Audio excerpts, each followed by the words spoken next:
é interessante falar em experiência, né, Sol? E também talvez a gente fazer logo de início, né, um conceito de experiência. Porque muitas das vezes a gente fala experiência, as pessoas associam a algo uau, né, algo que seria uma surpresa, ou mesmo algo assim que fosse marcante de forma positiva, e isso é natural, porque quando a gente fala de uma cidade de experiências, a gente vai pensar em Dubai, a gente vai pensar em Vegas, se a gente fala de um lugar de experiência, a gente vai pensar na Disney ou no nosso Beto Carreiro aqui em Santa Catarina, ou Beach Park, né, no Ceará, mas e quando a gente fala do evento, a gente vai lembrar do Rock in Rio, do Grande Fórmula Prêmio 1. de Fórmula 1, e isso tudo às vezes associa a experiência a algo muito distante, né, porque é algo surpreendente. E algo construído também muito a um momento. Exato, né? Pontual, né? Mas não é. A experiência, ela tem, vamos dizer assim, 4 níveis, né?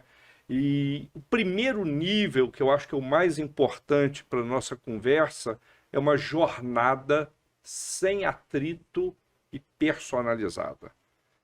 E quando a gente fala em jornada, né, o último Rock in Rio, eles conseguiram, através de QR Codes que foram enviados como passaporte para o celular, colocarem 40 mil pessoas em 1 hora dentro do Rock in Rio. Sem a fila andava como se você estivesse caminhando. Não, a gente trouxe pro Prefeitos do Futuro uma experiência de fila do Rock in Rio, porque lá eles colocaram um DJ na fila, com a picape pendurada, e ele ficava andando na fila. Exato. Aqui a gente colocou uma bailarina com uma saia de acrílico toda iluminada com brigadeiros. E a bailarina ficava andando na fila. Então, assim, vai ter a espera. Porque, assim, você construir uma estrutura para 40 mil pessoas entrarem imediatamente não dá. Da mesma forma, para a gente, se a gente bota 500, 400 pessoas. Para não ter fila, eu tinha que colocar 400 atendentes. Exato. Então, vai ter fila. Mas, então, que aquela experiência da fila seja... Não, e assim, mas mesmo a fila andou tão rápido, porque a gente vai em outros shows, né? Eu tive já o show que eram 40 mil pessoas, o show, não, os 130, 140 mil que se tem num dia, e fiquei horas na fila, né?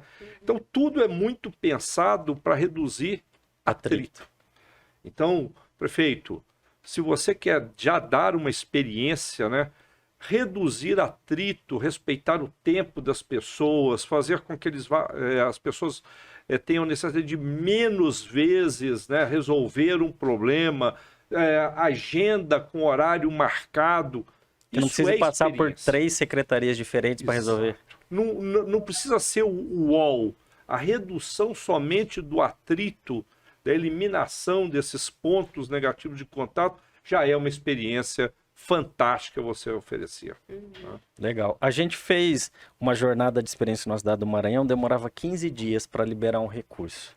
Com essa atrito que você falou, que tinha que passar de um município, de uma secretaria para outra. A gente conseguiu reduzir para 2 dias, olha que maravilha, sem software, sem computador, sem nada. Só olhando a jornada e vendo um monte de ponto desnecessário na jornada. Perfeito, é isso. Então, Rock in Rio ensina isso, né? Na verdade, se ele sobar todos os dias, né, de Rock in Rio, o Rock in Rio seria talvez uma das 20 maiores cidades do Brasil, né? Sem dúvida, quase 1 milhão de pessoas, né? Exatamente. E quando eu fui prefeita, eu tive uma experiência que, durante a campanha, eu falei assim, eu vou tirar a porta do meu gabinete. E não foi uma experiência boa, porque aí ficava todo mundo esperando dentro da antessala do gabinete. Então, isso não diminuiu o atrito, só porque eu tinha uma porta. Então, tinha que ter um controle. Quando eu coloquei o controle de agendamento virtual, inclusive, as coisas fluíram. E muitas vezes, esse filtro que a gente faz também evita que você fique no lugar errado esperando. Exatamente. Não, a redução do atrito, né, não preciso falar de todos, né? Ele gera sensações agradáveis, que geram lembranças agradáveis, e no fim, se puder ter o efeito UOL, seria fantástico. Sim. Mas não necessariamente todos os negócios ou todas as operações precisam do efeito UOL, né? A maioria, simplesmente a redução do atrito é suficiente.